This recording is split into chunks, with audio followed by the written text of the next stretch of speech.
yang satu ini deh. Bawaannya gelisah mulu dari tadi, kayak lagi manggil-manggil gitu. Kamu kenapa, Sob? Ada yang ngisengin kamu ya? Mana tunjuk kerbaunya, biar Otan omelin sekalian. Lucunya, saya mau giring nih anaknya karena susah untuk nyebrang, tapi induknya berusaha mau nyerang saya. Walah, jadi gitu ceritanya. Jangankan dokter, tuh Om kameramen aja disamperin. Takut ya Om?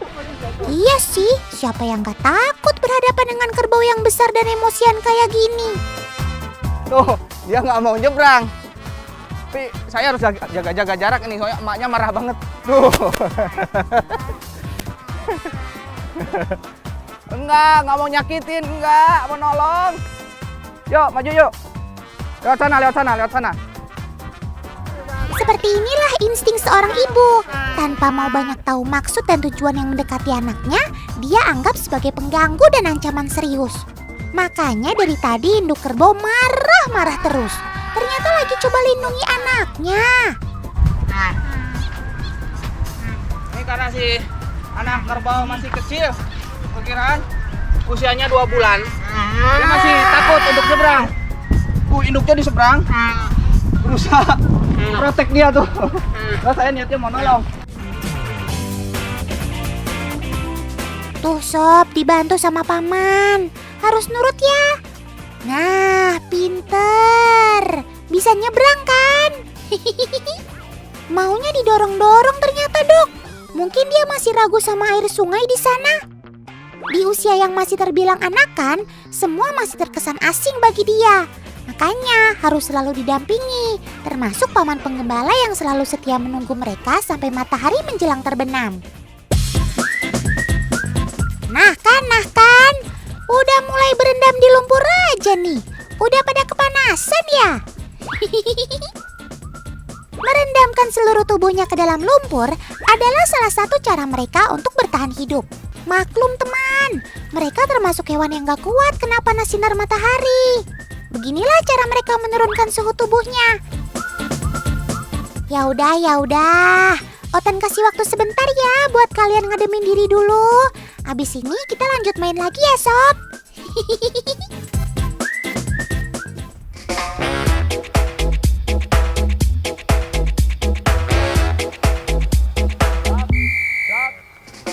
Weh, baru juga ditinggal sebentar, udah pada kabur aja.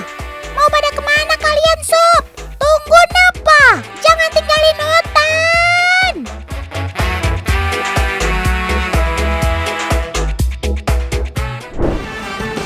Oh, jadi ini tujuan kalian. Asik juga ya berendam bareng di pantai. Nggak takut kegulung ombak Sob? Menariknya, kawanan kerbau di tempat ini punya rutinitas yang jarang dilakukan oleh kerbau pada umumnya. Apalagi kalau bukan mandi di pantai kayak gini. Kotok Pak tanduknya. Ini ya, kerbau di sini itu mandinya 2 kali. Pertama, tadi mandinya di lumpur tuh, di kubangan. Nah, sekarang mandinya di pantai. Sama dokternya nih. Ya, digosok-gosok biar bersih. Terus Pak. Berendam di pantai juga sekaligus jadi cara untuk mereka membersihkan diri setelah seharian bermain di luar. Tapi ingat pesan Otan ya Sob, jangan terlalu ke tengah sana. Kalau hanyut, siapa yang mau nolongin coba? Ternyata kerbau juga diburu sama vampir loh. Jadi gimana Dok? Ada nggak vampirnya? Kok Otan jadi agak merinding gitu deh gara-gara si vampir. Nah, nih, dokter tangkap nih. Ya, nih tuh, ini namanya pitek atau lalat penghisap darah tuh. Dia kenapa bisa menghisap? Ini punya semacam kayak gigi ya, saker penghisap tuh yang ngait, ya. Nah, nanti dia nempel di kulit, lama banget lalu menghisap si darah kerbau tersebut. Nah, ini vampir yang dokter maksud, lalat penghisap darah atau disebut pitek. Ya ampun Dok, Jadi ini yang dokter maksud. Iya sih, dia emang suka banget menghisap darah di tubuh kerbau. Kalau dibiarkan bisa membuat kerbau luka, bahkan lebih parah, bisa bikin infeksi. Makanya salah satu cara kerbau menghindar dari serangan lalat penghisap darah ini dengan berendam di lumpur dan di kubangan air. Nah, ini nih salah satu parasit yang ada di tubuh kerbau. Nih, kutu. Nih ada telur-telurnya nih, putih-putih nih. Iyuh, ceritanya kamu ternak apa gimana, Sob? Banyak banget telur kutunya. Jadi merinding nih, Otan. Jangan deket-deket dulu deh. Nanti Otan ikut ketularan ada kutunya juga nih. Ini kutu nih. Ada banyak di badan kerbau selain tadi lalat ya. Makanya kenapa fungsi dari si kerbau ini mandi di lumpur. Lumpur itu membantu membersihkan tubuhnya. Selain untuk melembabkan juga, membersihkan juga gitu. Kutunya banyak banget nih. Sepertinya ada yang gak beres, Dok, dengan salah satu bagian mata kerbau ini. Coba deh perhatikan baik-baik. Seperti ada sesuatu yang keluar dari bagian dalam kelopak matanya. Nah, jadi ini bisa salah satu indikasi si kerbau terkena penyakit namanya pink eye. Ya, dengan ciri matanya memerah, tidak harus kedua mata. Jadi salah satu juga sudah termasuk dari indikasi terkena pink eye. Wah, bahaya banget itu, Dok. Selain bisa mengganggu penglihatan, kalau dibiarkan tanpa pengobatan, bisa menyebabkan kebutaan permanen loh. Sabar sebentar ya, Sob. Perih sedikit gak apa-apa. Yang penting mata kamu bisa kembali sehat. Ya, sehat terus ya. Jaga satwa kita, Fat in the White. Woo!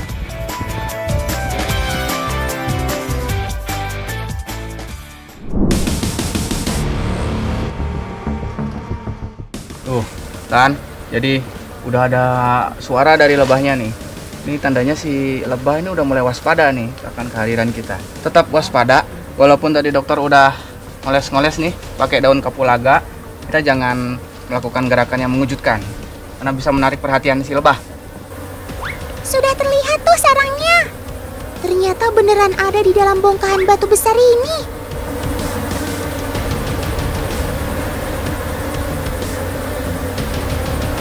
Padahal dari luar tadi sama sekali nggak terlihat loh. Dapat ini satu koloni penuh. Lihat nih. Tuh. Kan? Tuh. Ini lebahnya. Lebah Aphis cerana. Tuh. Ya. Kalau kita baik nih sama lebahnya nih, dia nggak akan menyengatkan. Tuh, karena tadi kita jangan membuat gerakan yang mengejutkan. Kalau kita mengejutkan, kaget, dia bisa menyengat kita. Duh, hati-hati ya, Dok. Otan ingetin ya, yang teman di rumah lihat saat ini bukan untuk ditiru. Sangat berbahaya. Dokter Chandra dan kakak tim liputan sudah didampingi para ahli di bidangnya. Jadi walau sangat beresiko, setidaknya mereka ada di sekitar orang-orang profesional. Sama lagi kirim aja, jangan. Jam. Sakit. Yang mana? Yang ini. Kenapa, Dok? Aduh, mantap sekali. Ini disengat ya, Tantu. Dokter disengat. Aduh. Jadi emang kalau kitanya melakukan gerakan yang tiba-tiba, ini dokter disengat lagi. Sebelah mana? Ini si lebahnya ini dari sini nih. Aduh, rasanya itu kayak ditusuk jarum, tapi panas. Pasti ada resiko tersengat, apalagi nggak pakai pelindung apapun. Tenang aja, Dok, sakitnya cuma sementara kok. Walau cukup membuat sakit, sengatan lebah memberikan manfaat juga loh untuk tubuh. Racun yang dikeluarkan dari sengatan lebah mengeluarkan zat kimia yang punya efek anti peradangan. Senyawa tersebut dipercaya mampu mengurangi rasa nyeri dan mempercepat penyembuhan beberapa penyakit tertentu. Keren kan?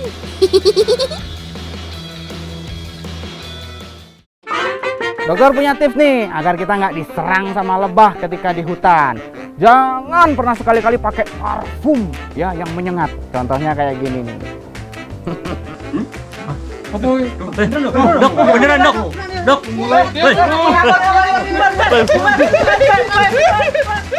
Wah, bisa-bisanya nih dokter bercanda dalam suasana menegangkan kayak gini. Sekali lagi, bukan untuk ditiru loh ya teman-teman. Sangat berbahaya. Duh, untung saja semuanya sudah terlatih. Jadi adegan seperti ini cukup dijadikan hiburan aja ya, supaya suasana kembali mencair. Walaupun Otan yakin, Om kameramen juga panik tuh.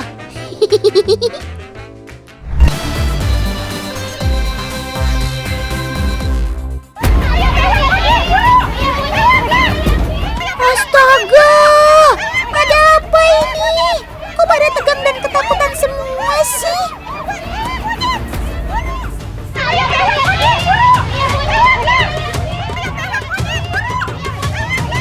OMG, ternyata ada monyet ekor panjang yang masuk ke pemukiman warga tanpa diundang, teman.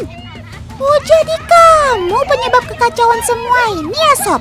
Aduh, keberadaan Sobat Otan ini sudah membuat warga resah, teman.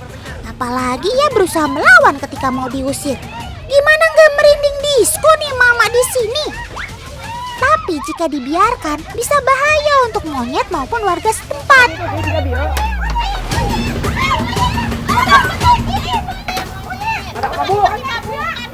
Waduh, ada monyetan. Ada monyet. Monyet liar masuk perkampungan. Ntar bu. Bentar. Dokter coba handling ya.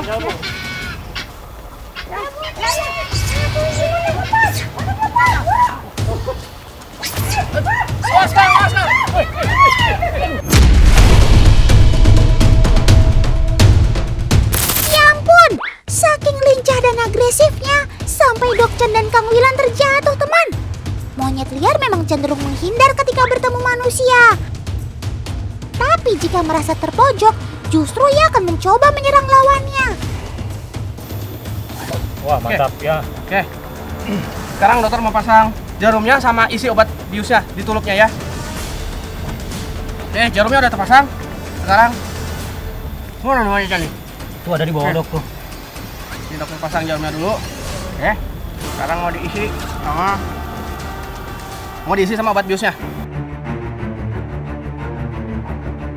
Teman, dosis bius yang digunakan dokter sudah sesuai dengan aturan, di mana bius tersebut hanya memberikan efek mengantuk saja pada hewan dan tidak menyakiti.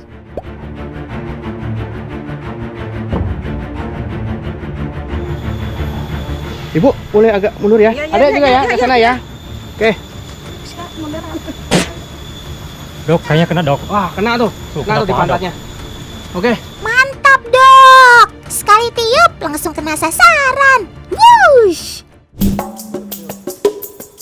Sob, kamu lucu banget sih kalau lagi nahan ngantuk gitu. Ayo, lepaskan. Lepaskan, Sob. Jangan ditahan-tahan kalau ngantuk. Ini udah mulai teler. Mulai tidur ya. Nih, tapi tetap ini harus ditunggu sampai tertidur pulas. Takutnya responnya masih cepat dan nanti dokter mau ngecek-ngecekan, takutnya juga sakit atau gimana kalau nggak tertidur pulas. Ini kalian udah tidur nih. Dokter mau cek dulu nih. Ini udah tidur. Oke, kita minum. Ih, masih bangun. Aduh, lihat. Masih teler ya. Waduh, ternyata Sobat Otan ini masih sadar, teman. Oke, kalau gitu kita tunggu sampai benar-benar tertidur ya. Tan, si monyetnya udah pingsan nih. Tuh, lihat. Udah lemas ya, refleksnya juga udah nggak ini. Sekarang dokter waktunya untuk ngecek ke seluruh tubuhnya. Ya, nanti dokter pakai stetoskop untuk mendengar detak jantung, peristaltiknya juga. Monyet liar pastinya akan mengalami stres ketika bertemu dengan orang banyak, teman. Apalagi sebelumnya ia berusaha diusir oleh warga. Oleh karena itulah, dokter wajib mengecek kesehatannya terlebih dahulu sebelum dirilis. Gimana dok keadaannya? Oke, Normal. sehat. Jadi Tan, tadi dokter udah dengerin pakai stetoskop, jantung, paru-paru, sama lambungnya juga semuanya sehat, normal, bagus. Sekarang dokter mau lanjutin kasih vitamin sama vaksin rabies karena nanti kita rilis lagi ke hutan. Takutnya dia membawa penyakit rabies atau menular lagi ya.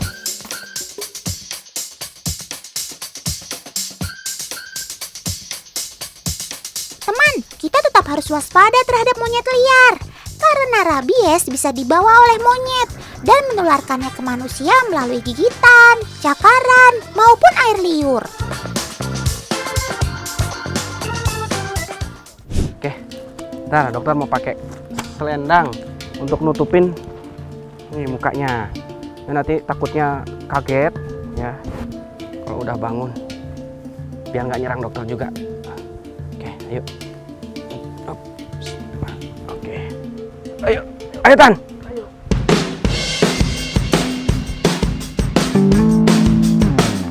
Teman, penggunaan kain saat memindahkan monyet tentu memiliki tujuan. Kain dapat membuat monyet lebih nyaman saat kita gendong. Menggendongnya pun harus seperti ini, agar bisa menyesuaikan dengan lekuk tubuhnya. Juga tidak boleh sembarangan. Pertama, harus jauh dari pemukiman warga. Dan kedua, harus ada ketersediaan makanan di hutan tersebut. Tuh Kang, udah mulai sadar. Dia udah mulai sadar Tan. Nah ini dokter sengaja lepasin di sini karena ini habitatnya banyak sekali ya untuk makanan dia. Banyak buah di sini. Tapi tetap dokter sama Mas Hilan Kita akan pantau karena masih agak teler. Takutnya dia salah naik atau gimana. Ini masih agak setengah sadar. Nanti lambat laun dia bakal full sadar. Oke, jaga satwa kita. Wait in the way. Kita agak munduran dikit aja Mas. Selamat kembali ke alam, Sob. Jangan bikin ulah lagi ya.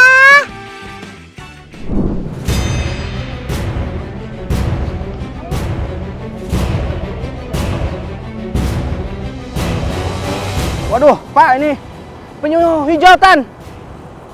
Ini harus pondok kelilit. Ini udah berapa lama Pak ini di sini? Ini pas kita lagi patroli dok, ini tadi pagi. Kemudian kita tiba-tiba melihat ada yang tumpukan sampah dan ternyata ada penyunya ini. Waduh. Lihat teman, kondisi penyu hijau ini terlihat begitu lemas. Ia sampai kesulitan bergerak karena tubuhnya tersangkut oleh sampah. Fenomena seperti ini cukup banyak bisa kita temui di berbagai daerah, teman. Itulah mengapa Dok Chan tadi langsung tancap gas agar penanganan sobat totan ini tidak terlambat. Oh iya. Waduh, nggak ada airnya. Ini harus isi air laut dulu. Ayo Dok Chan, segera berikan pertolongan terbaik agar penyu malang ini bisa selamat.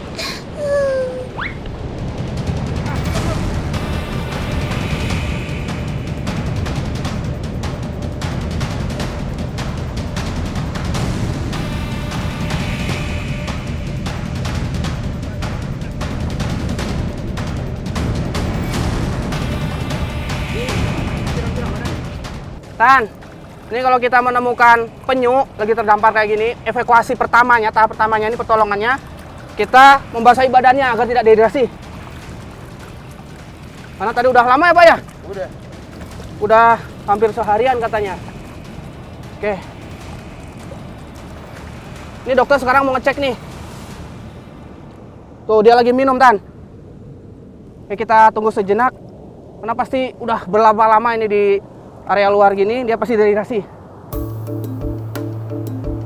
Oke, Bel dokter siapin peralatannya ya. Kasihan, kayaknya kamu haus banget ya Sob. Minumnya sampai gak berhenti-henti teman.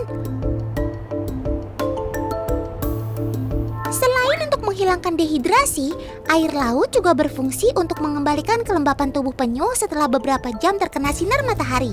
Oleh karena itulah, dibutuhkan bak yang cukup besar untuk menampungnya. Bertahan ya Sob, Otan yakin semua akan berjalan dengan baik dan kamu bisa segera kembali ke alam. Aman, aman, aman. Ini penyunya juga sehatan, tuh bisa dilihat dari ini. Rongga hidungnya ya tidak berlendir, jelas, bolong tuh. Jadi saluran napasnya normal. Ini matanya karena dehidrasi tadi dia agak sayu. Makanya ini tindakan pertamanya adalah mengairi badannya. Syukurlah, secara kondisi penyu hijau ini masih tergolong baik, teman. Hanya saja ia mengalami dehidrasi yang tinggi akibat kekurangan cairan. Makanya jangan buang sampah sembarangan tuh. Dia banyak akhirnya terlilit. Ini kita tidak bisa langsung rilis Stan karena kondisinya yang lemas. Ini kita bawa ke tempat karantina aja Pak ya. Ini soalnya harus perlu treatment. Ayo Pak.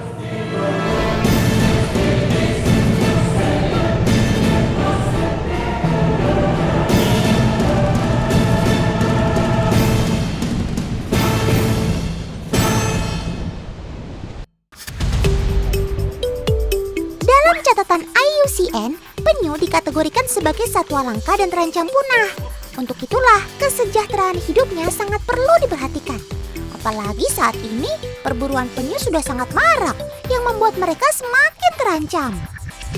Nilan, ini area karantinanya, ini bak karantinanya. Jadi penyu ini harus dikarantina dulu, diisolasi dulu selama beberapa hari. Diobservasi, takutnya bawa penyakitan. Nah ini bak karantinanya. Oke, jaga satwa kita, Fed in the Wild.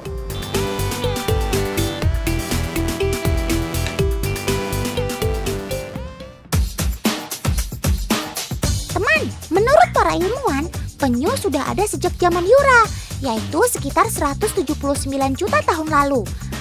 Artinya, penyu merupakan hewan yang mampu beradaptasi dan bertahan hidup sampai dengan saat ini. Kebanyakan penyu menghabiskan hidupnya di laut, teman. Mereka hanya kembali ke pantai untuk bersarang dan bertelur di lokasi saat penyu dilahirkan.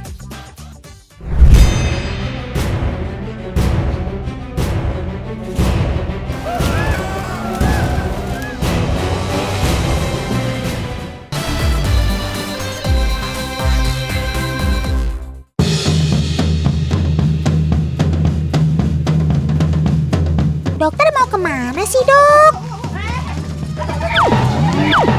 Yalah, Otan baru mau tanya udah kepleset duluan, Dok. Nggak apa-apa, Bu. Aduh, Tan, ini karena jalannya licin sama turun, ibu-ibu jadi kepleset. Ini dokter berusaha untuk nahan nih. Aduh, yuk naik lagi yuk. Yuk, 1, 2, 3, ayo. Aduh, wes, hati-hati. Makanya hati-hati, Dok. Jalanannya licin. Lagian pada mau kemana sih, Dok? Perjalanannya aja butuh perjuangan banget.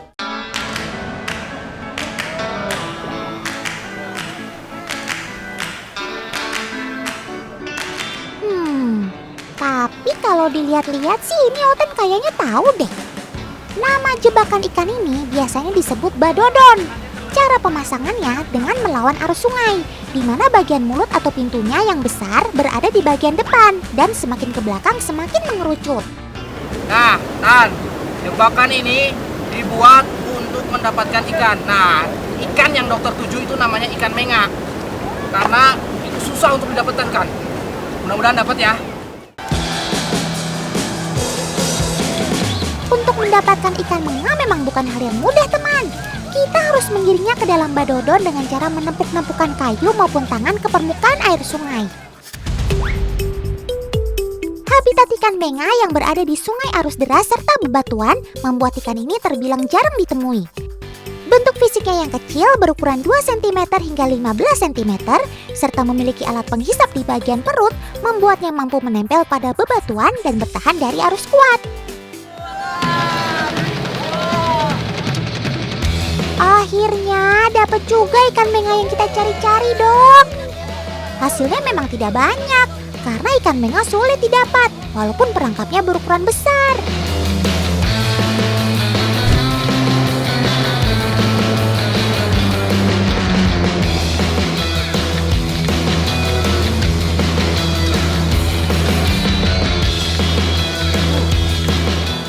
Wah, pokoknya ikan menga dari Sindang Ratu ajib banget.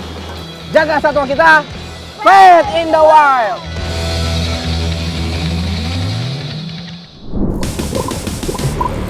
Wah, kenapa bintang lautnya diambilin?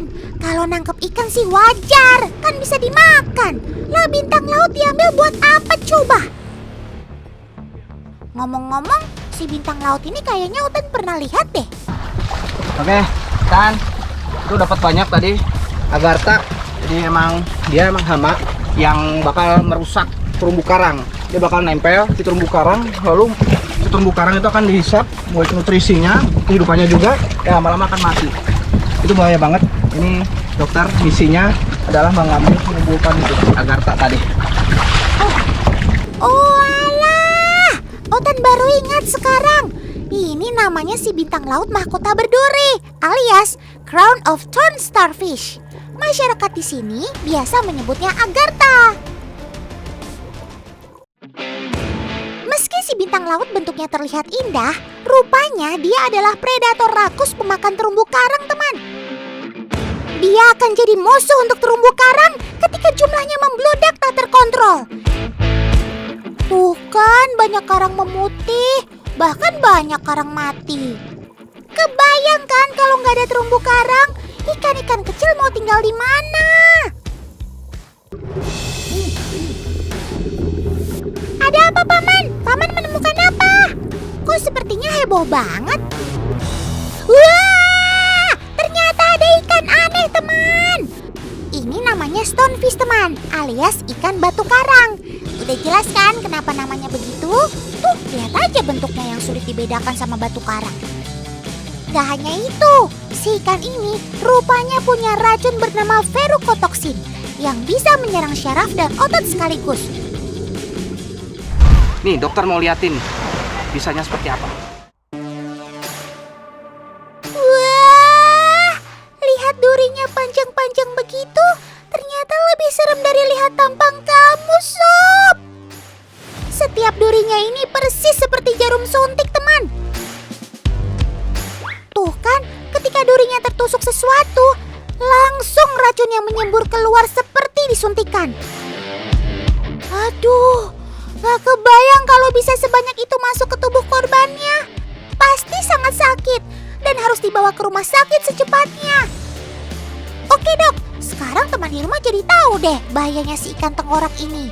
Kalau gitu, kita kembalikan lagi yuk dok si ikan ke habitatnya.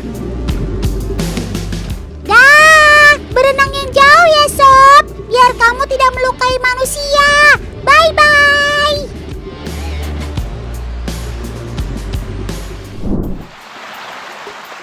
Wih, hairpin kali ini dokter dan tim pilih menyusur sungai, teman.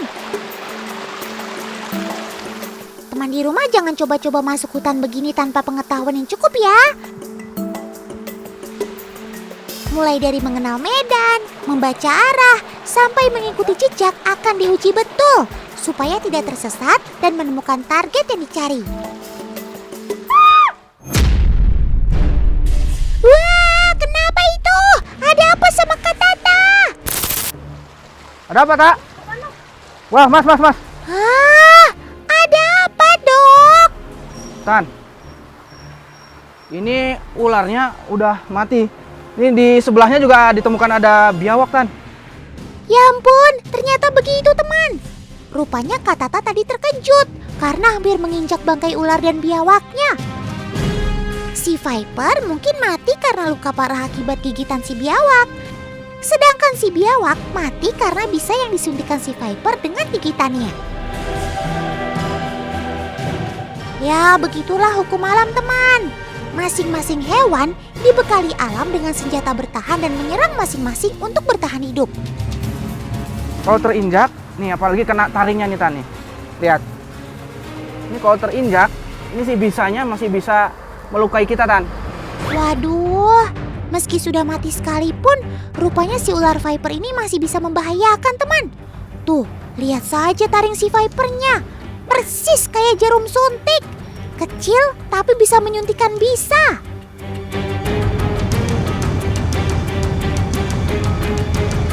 Ini bisanya masih aktif, kurang lebih 2 hari. Ini harus kita kubur. Takutnya nanti bisa keinjak manusia atau bahkan hewan yang berusaha untuk memakan bangkai ini, Tan. Otan baru tahu nih dok, kalau ternyata bisa ular masih bisa aktif meski hewannya sudah mati. Wah, bisa gawat sih kalau begini caranya. Berjaga-jaga lebih baik daripada mengobati. Apalagi di alam liar begini, yang namanya melihat makanan, insting hewan pasti akan langsung memakan dengan lahap tanpa tahu bahaya yang mengintainya. Belum lagi kalau nggak sengaja terinjak orang yang kebetulan lewat. Mau minta tolong ke siapa kan di tengah hutan begini? Jaga satwa kita, quiet in the wild.